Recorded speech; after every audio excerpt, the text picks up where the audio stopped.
Good afternoon po mga kapatid at maligayang Christmas party sa kamilang chapter. Ito po si Kapalan, yung nakaraan na nangailangan siya ng dugo at hindi tayo nakapag-produce. So, salamat po sa mga nagpadala ng konting tulong sa kanya.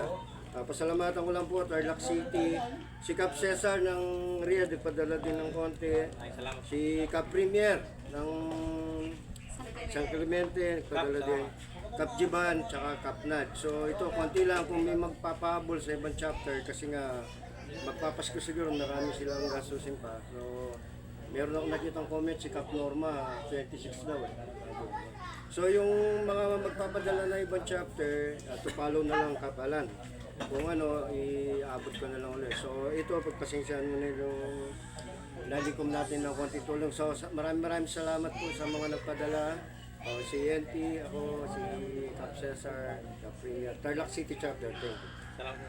Salamat po sa Tarlac Chapter at sa buong Bibo at Kamiling Chapter po.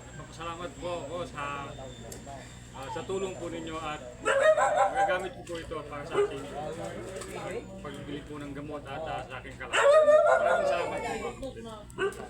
Bigay sa mga chapter, salamat po bilang sa Bibo po bilang president po ng Bibo Kamiling Chapter, lahat po papasalamat po sa inyo. Pagpatuloy lang po lang natin ang mga nating magagandang nasimulan. Salamat. Thank you. God bless. Ayun, maraming salamat po sa lahat ng mga kapatid, individual or chapter na konting tulong na nagmula sa puso para kay Kapalan ng Kamiling Chapter. At dun sa mga kapatid natin na chapter na patuloy po nangangalap ng kanilang mga love donation upang ipaabot at ipalot, ay taos puso po ang aming pasasalamat ng mga nasyonal sa walang sawa po ninyong pagsuporta sa ating mga kapatid na nangangailangan sa loob o labas man ng organisasyon. So sa ngayon po, pagpalain po ang bawat isa sa atin, lalo na po ang ating chapter, at nawa ito ay magpatuloy-patuloy sa ating iisang adhikain na makatulong po sa ating kapwa. Merry Christmas po sa inyo lahat. Merry Christmas po. Thank you po.